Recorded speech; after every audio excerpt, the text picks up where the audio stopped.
નમસ્તે દોસ્તો, આજે આપણે વાત કરીશું દેવાંગ નામના એક વિદ્યાર્થીની કે જે LMCPમાં અભ્યાસ કરે છે.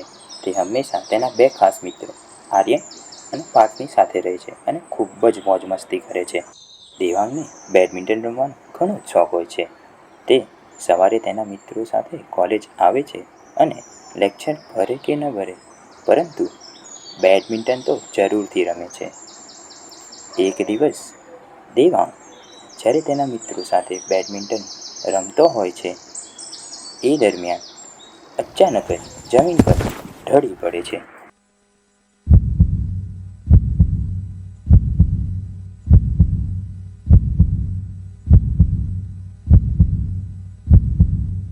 આમ દેવાંગના અચાનક જ ઢળી પડતા તેના મિત્રો તેને જગાડવાનો સંભવ પ્રયાસ કરે છે અને આ જોઈને ત્યાં રહેલા લોકો તરત જ એકત્રિત થાય છે અને આ વધારે લોકોના ટોળાને જોઈને ત્યાંથી પસાર થતો રોનક તરત જ ટોળા તરફ દોડી આવે છે અને લોકોને ત્યાંથી પાછા થવા આગ્રહ કરે છે.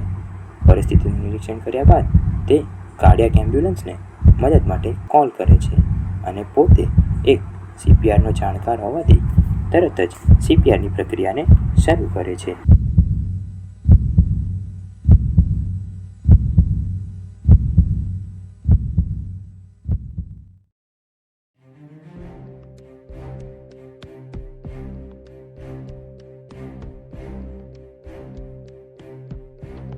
રોનકના CPR આપ્યા બાદ દેવાંગની પરિસ્થિતિમાં ઘણો સુધારો જોવા મળે છે અને ત્યારબાદ દેવાંગને કાર્ડિયાક એમ્બ્યુલન્સની મદદથી હોસ્પિટલ તરફ ખસેડવામાં આવે છે.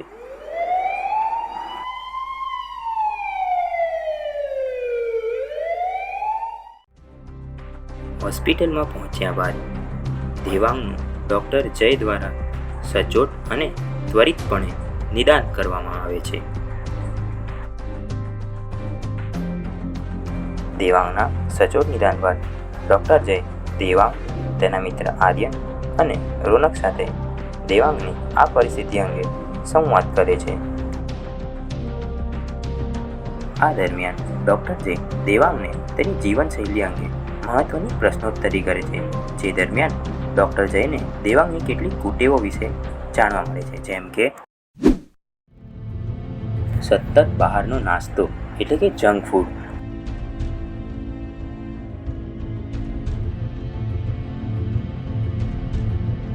સતત મોડી રાત સુધી મોબાઈલની સ્ક્રીન સામે રચ્યા પચ્યા રહેવું,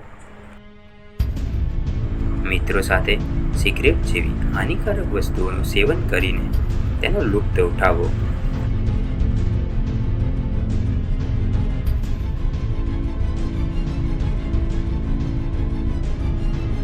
આવી તમામ કુટેવોને કારણે દેવાંગને કાર્ડિયાક અરેસ્ટ જેવી મોટી સમસ્યાનો સામનો કરવો પડ્યો, કે જેમાં CPR એક જીવનદાન તરીકે સાબિત થયું છે. હું રોનક CPR અવેરનેસ ફિલ્મને ધ્યાનપૂર્વક જોવા બદલ આપ સૌનો આભાર વ્યક્ત કરું છું. તો આ ફિલ્મ દ્વારા આપણે સમજી શકીએ છીએ કે કઈ રીતે એક નાનું પગલું જીવન અને મૃત્યુ વચ્ચેનો તફાવત નક્કી કરે છે. CPR એટલે કે કાર્ડિયોપલ્મોનરી રિસક્સિએશન એક તકનિક નહીં, પરંતુ એક જીવનદાન છે. CPR કઈ રીતે અને કેવી પરિસ્થિતિમાં આપી શકાય તે જાણીને આપણે કટોકટીના સમયે જીવન રક્ષક બની શકીએ છીએ. ચાલો આપણે CPR વિશે માહિતગાર થઈએ. CPR જ્યારે હૃદય ધબકવાનું બંધ થાય છે ત્યારે ઓક્સિજનથી ભરપૂર રક્તને મહત્વપૂર્ણ અંગોમાં પહોંચાડવામાં મદદ કરે છે અને CPR દરમિયાન છાતી પર 100 થી 120 દબાણ પ્રતિ મિનિટ 2 ઇંચ જેટલી ઊંડાઈએ આપવામાં આવે છે અને પ્રશિક્ષિત વ્યક્તિઓ દ્વારા દરેક 30 દબાણ પછી 2 બચાવ શ્વાસ આપવામાં આવે છે. CPR આ વિષય એક હીરો એટલે કે નાયક બનવાનો નથી, પરંતુ CPR વિશે માહિતગાર થઈને બને તેટલી અવેરનેસ ફેલાવવાનો છે.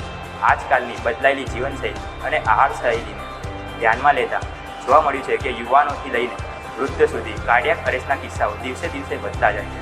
તો હું તમામ શૈક્ષણિક સંસ્થાઓ, NGO અને કોલેજને એક વિનંતી કરવા માગું છું કે તેઓ બને તેટલી CPR વિશે અવેરનેસ ફેલાવે અને બને તેટલી જનજાગૃતિ લાવે. જય હિન્દ, જય ભારત.